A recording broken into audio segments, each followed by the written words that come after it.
Rīta kafija LV svaigas aktuālas ziņas. Sveiki, Andrej! Labdien! Paldies, ka piekrīt intervijai.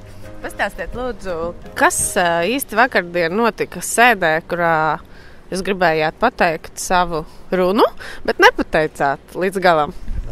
Tā tiešām bija ļoti dīvaina situācija, tad, kad cilvēks uz tevi uzraksta iesniegumu, lūdz izvērtēt to, ko tu esi pateicis, bet tad, kad Saeimas komisijas sēdē sākas debates par to jautājumu, respektīvi, vai tu esi vainīgs vai neesi vainīgs, vai es kaut ko pārkāpis, pateicis pareizi, varbūt nepareizi, tad cilvēks, kurš tā teikt ir prokurors tajā sēdē, respektīvi Āboltiņas kundze bija prokurors no deputātiem, vienotības prokurors, kurš vienkārši pēc 40 sekundēm manas pat ievadu runas attiecībā uz to, kāpēc es pateicu vienu vai otru lietu, vienkārši piecēlās un aizgāja. Parādīja necieņu nevis man vai arī komisijai, bet attiecībā pret visiem cilvēkiem, kuriem tiešām bija svarīgi zināt, kas tad patiesībā ir noticis un gan kāpēc manī raisīja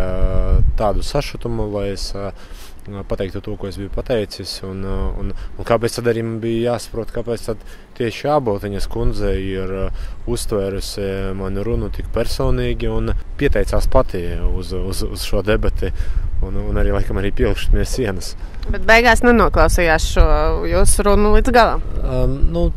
Jā, bet tas tiešām viņa ir parādījis lielā mērā savu vājumu pazīmi. Es domāju, ka Āboltiņas kundzes esamība politikā jau jautājums ir izšķirts, un es domāju, ļoti daudz cilvēki mūsu valstī gaida 18. gadu, kad notiks Saeimas vēlēšanas, un kad šādu cilvēku nākšanu pie varas mēs turpmāk nepieļausim, un daudzkārt tiešām mācīsimies no savām kļūdām, kad vienam vai otram cilvēkam vienkārši nav vieta ne politikā, ne arī varā. Cik ētiski bija tā darīt, kad nenoklausīties savu kolēģi, faktiski uzrunu, piecelties un aiziet prom? Man ir grūti vērtēt, es arī negribētu vērtēt to, piemēram, personīgi, ētiski, neētiski, nodarboties varbūt ar savu veidu apvainojumiem, bet viņi ir vienkārši parādījuši savu attieksmi.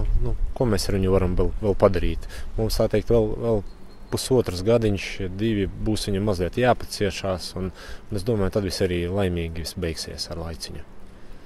Paldies jums! Lūdzu! Rīta kafija LV